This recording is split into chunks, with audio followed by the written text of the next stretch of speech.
Welcome to गजब की practically पढ़ाई सब्सक्राइबर। और जिन्होंने प्रैक्टिकली नहीं पढ़ा वो पढ़ लो और चैनल को सब्सक्राइब करके बेल आइकन को भी दबा दो ताकि पढ़ाई से रिलेटेड सारे प्रैक्टिकली वीडियो का नोटिफिकेशन तुम तक सबसे पहले पहुंच सके। तो यारों, अभी हम लोग इस मक्के के दाने को तोड़ करके इसके अंदर का सेल को देखने वाले हैं।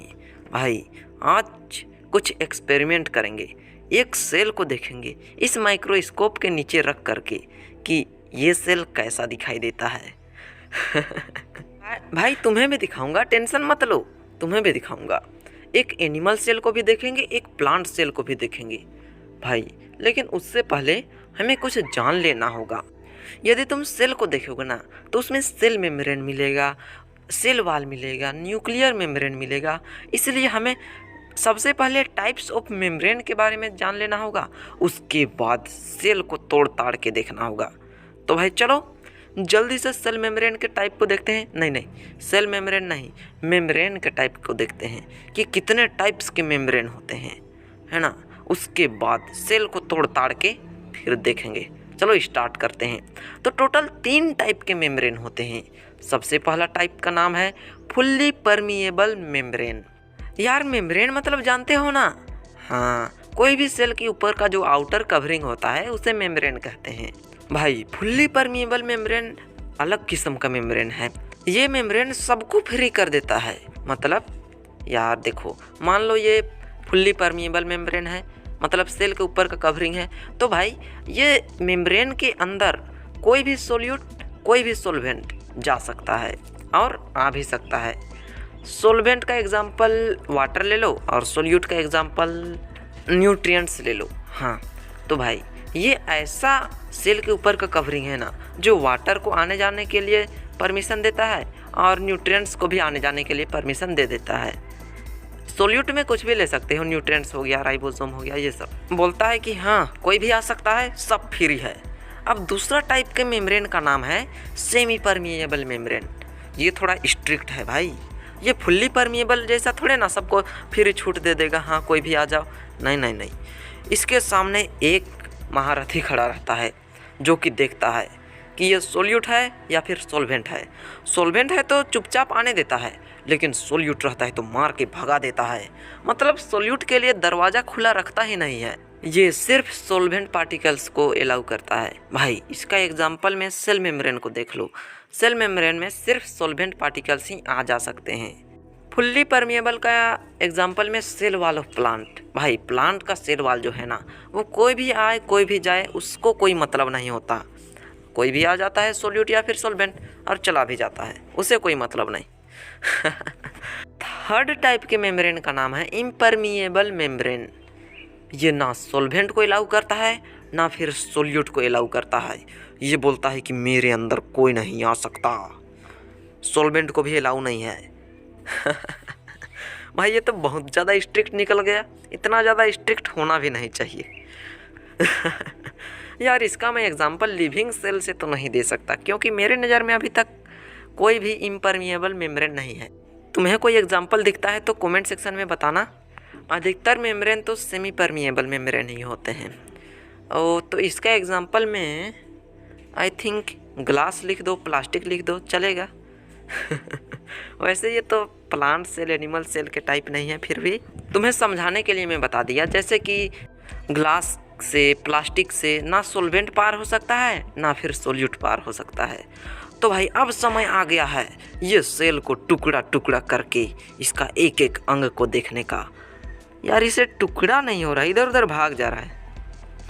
टुकड़ा तो हो गया। तो भाई इसी टुकड़े को हम लोग इस माइक्रोस्कोप के नीचे रख के देखेंगे। देखते हैं ये प्लांट सेल कैसा दिखता है। भाई तुम्हें दिख रहा होगा, मैंने कैमरे को इस माइक्रोस्कोप के मुंह के सामने ले आया है। तो देखो प्लांट सेल इस तरीके से दिखता है। अब चलो एनिमल सेल को देखते हैं। अब एनिमल सेल को मतलब मेरा उंगली को इस माइक्रोस्कोप के नीचे रखते हैं। देख रहे हो ना एनिमल सेल कैसा दिखता है? अरे हाँ भाई, तो एनिमल सेल इसी तरीके से रहता है। आई होप तुमने प्लांट सेल और एनिमल सेल दोनों को देख लिया होगा। भाई मैं प्लांट सेल को टुकड़ने के लिए जिस अस्त्र का इस्तेमाल किया ना, उस अस्त्र से हम लोग अपने बैल बकरी को खेत में खूट के आ जाते हैं और बैल बकरी अपना चरते रहता है। आज इसे पढ़ाई में भी इस्तेमाल कर लिए। चलो कोई बात नहीं, मज़ा आ गया। अच्छा तो चलो फिर से आगे बढ़ते हैं। तुमने दोनों सेल में एक चीज़ देखा होगा कि दोनों सेल के ऊपर में एक कवच था और सेल के अंदर कुछ फ्लूइड यानी पानी टाइप का सब्सटेंस था जिसमें कुछ चीज़ तैर रहे थे और बीच में एक गोला जैसा बना हुआ था। तो उस गोला को न्यूक्लियस कहते हैं और वो जो फ्लूइड सब्सटेंस जिसमें अलग अलग सेल ऑर्गेनेल तैर रहे थे उसे साइटोप्लाज्म कहते हैं और जो सेल के ऊपर कवच बना हुआ था उसे सेल मेम्ब्रेन कहते हैं। भाई एनिमल सेल में दो चीज़ तुम्हें दिखाई दिया होगा, एक अंदर था उसे सेल मेम्ब्रेन कहते हैं और जो बाहर का कवच है उसे सेल वॉल कहते हैं। भाई जैसे कि इस टमाटर से एक सेल को कंपेयर करो, इस टमाटर में जो अंदर पानी है उस पानी को ये सेल वॉल बाहर आने नहीं दे रहा है और इस सेल को मैं हाथ से कितना मार रहा हूँ लेकिन फिर भी ये सेल कुछ नहीं हो रहा है। मतलब ये सेल मेम्ब्रेन सेल को प्रोटेक्ट करता है, साथ में सेल के अंदर का जो फ्लूइड होता है उसे बाहर आने से रोकता है, उस फ्लूइड को बाहर के सराउंडिंग से अलग करता है। तो चलो इस सब का फंक्शन भी पढ़ेंगे, क्या क्या करता है, ये सेल मेम्ब्रेन किस किस चीज़ से बना हुआ होता है। तो सेल मेम्ब्रेन को ही प्लाज्मा मेम्ब्रेन कहते हैं। ऐसा मत सोचना कि प्लाज्मा मेम्ब्रेन क्या चीज़ है। भाई इसका डेफिनेशन तुम लिख लो, this is the outermost cover of this cell that separate the content of this cell from its external environment. यार इसका मतलब तो मैं अभी कुछ देर पहले ही समझा दिया, चलो नीचे का को समझाते हैं। Made up of lipids and protein. भाई ये इंपॉर्टेंट चीज़ है यार, सेल वॉल ना लिपिड्स और प्रोटीन से बना हुआ रहता है और ये फ्लेक्सिबल होता है। मतलब इसे मैं दबा रहा हूँ फिर भी ये टूट फट नहीं रहा है, ये अपना शेप चेंज कर ले रहा है लेकिन फिर भी टूट फट नहीं रहा है। तो सेल मेम्ब्रेन फ्लेक्सिबल होता है, तो इसी फ्लेक्सिबल के चलते अमीबा अपना भोजन ले पाता है। जैसे कि यहाँ पर मैं अमीबा का फोटो बना देता हूँ, तो इसी फ्लेक्सिबिलिटी के चलते अमीबा अपना शेप चेंज कर लेता है। जब सामने कोई खाना आता है तो अपना शेप चेंज करके उसे अपने अंदर डाल लेता है और उसे मस्त से खा लेता है। मस्त ऐसो आराम से रहता है बेवकूफ़। एक सेल तो है ही है, यूनिसेलुलर ऑर्गेनिज्म है ही है, कितना खाने का ज़रूरत होगा। अच्छा तो ये सेल मेम्ब्रेन का फंक्शन क्या होता है? भाई ये कोई भी सब्सटेंस को अंदर आने या फिर बाहर जाने का परमिशन देता है। कोई भी सब्सटेंस को अंदर आना या फिर बाहर जाने में इसका महत्वपूर्ण भूमिका रहता है, इम्पोर्टेंट रोल प्ले करता है। भाई कुछ देर तो तुमने पढ़ा ही कि कोई भी सेल का सेल मेम्ब्रेन सेमी परमिएबल रहता है, मतलब वो सिर्फ सॉल्वेंट पार्टिकल्स को आने जाने का परमिशन देता है। और ये सेल मेम्ब्रेन हर एक सेल में रहता है, प्लांट सेल में भी रहता है और एनिमल सेल में भी रहता है। अब पढ़ना है हमें सेल वॉल के बारे में। भाई ये बहुत कड़ा रहता है, बहुत रिजिड रहता है, हार्ड रहता है। ये सेल मेम्ब्रेन का बिल्कुल उल्टा है। सेल मेम्ब्रेन फ्लेक्सिबल रहता है लेकिन ये बहुत कड़ा रहता है। और एक चीज़, ये सिर्फ प्लांट सेल में पाया जाता है, एनिमल सेल में नहीं रहता है। और ये सेल मेम्ब्रेन के ऊपर रहता है और सेल को प्रोटेक्ट करता है। भाई इसका कड़ा बनने का रहस्य यही है कि ये सेल्यूलोज से बना रहता है, इसलिए ये बहुत कड़ा रहता है। भाई कड़ा रहता है मतलब नहीं समझ रहे हो? देखो यार, जैसे मेरा हाथ है तो हाथ का शेप ऐसा है तो ये हिलेगा नहीं, ऐसा है तो ऐसा ही रहेगा। ये अपना शेप चेंज नहीं करेगा, ये जैसा है वैसा ही रहेगा, चाहे आसमान गिर जाए या फिर धरती हिल जाए। तो इसी से एक चीज़ प्लांट में होता है, उसके बारे में मैं अभी चर्चा करता हूँ। देखो भाई ये सेल वॉल है ना, तो सेल वॉल के अंदर क्या होता है? Cell membrane. तो भाई तुम्हें पता है कि सेल ज़रूरत पड़ने पर वाटर लूज करता है, ज़रूरत पड़ने पर सराउंडिंग से वाटर लेता है। तो जब ऑस्मोसिस प्रोसेस के द्वारा अपने अंदर से वाटर लूज करता है उस समय सेल मेम्ब्रेन सिकुड़ जाता है, मतलब सेल सिकुड़ जाता है। लेकिन भाई सेल वॉल तो जैसा का तैसा ही रह जाता है।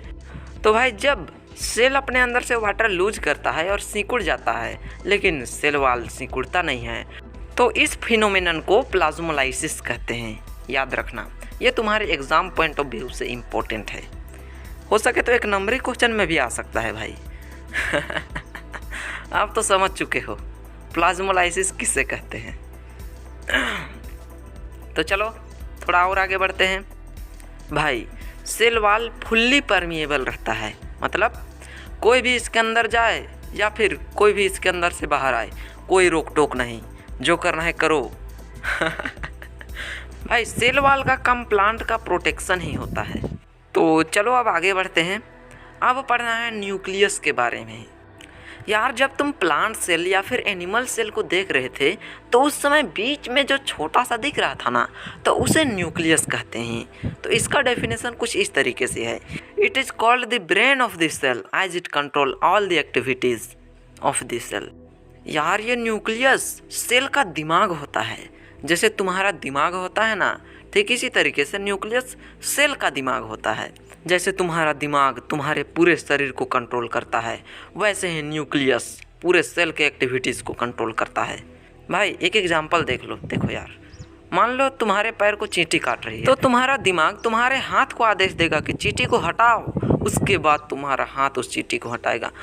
मान लो तुम्हारा पैर आग के ऊपर पड़ गया है, तो तुम्हारा दिमाग आदेश देगा कि अरे बेवकूफ़, जल्दी से तुम्हारा पैर को हटा लो वरना तुम जल जाओगे। उसके बाद तुम्हारा पैर हट जाता है। इसका मतलब भाई सारा चीज़ दिमाग ही कंट्रोल कर रहा है। भाई समझ गया। अच्छा, तो एक चीज़ याद रखना कि न्यूक्लियस डबल मेम्ब्रेन है। इसके ऊपर 2 कवच है। सेल के ऊपर तो सिर्फ 1 कवच है, लेकिन न्यूक्लियर के ऊपर 2 कवच है। न्यूक्लियस यार, न्यूक्लियर मैं भी कहता हूँ ना। तो भाई इस कवच में ना छोटा छोटा छेद हैं, जिसे न्यूक्लियर पोर्स भी कहते हैं, जिसके हेल्प से न्यूक्लियस और साइटोप्लाज्म के बीच में कोई भी चीज़ का ट्रांसफ़र होता है।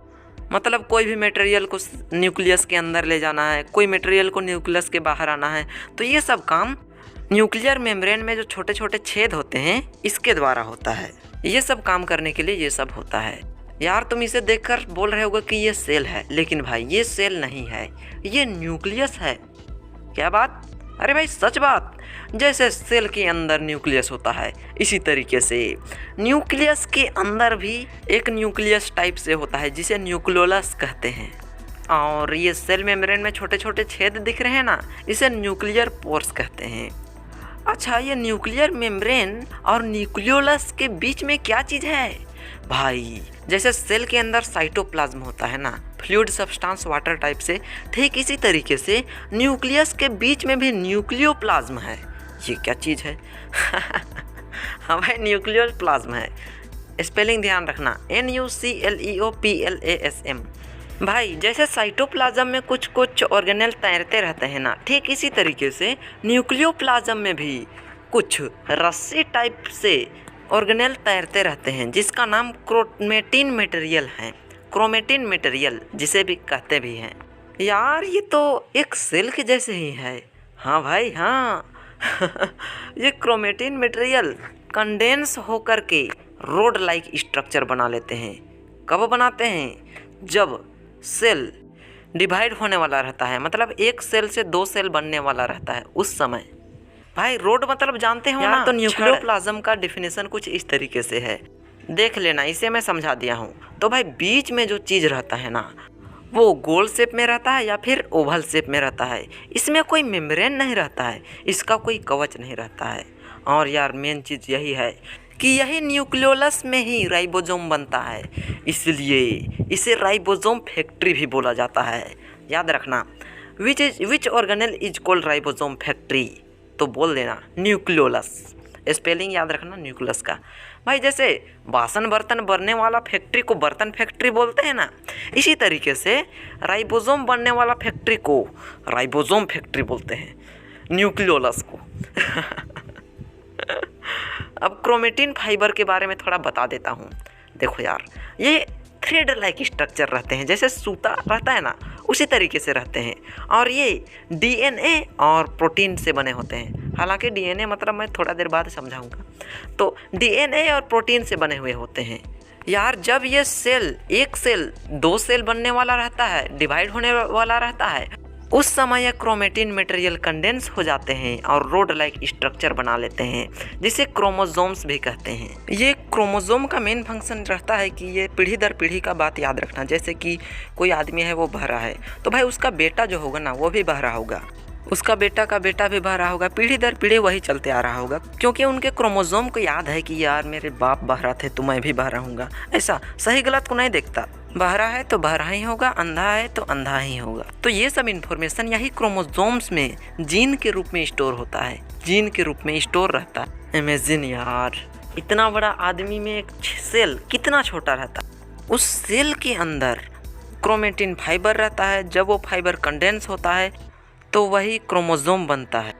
अब उसी क्रोमोसोम में जीन भाई क्रोमोसोम मतलब थोड़ा जान लो, इसे तो मैं अभी ही पढ़ाया था। ये रोड लाइक स्ट्रक्चर रहता है। रड मतलब छड़, समझते हो ना भाई? तो उसी तरीके से स्ट्रक्चर रहता है।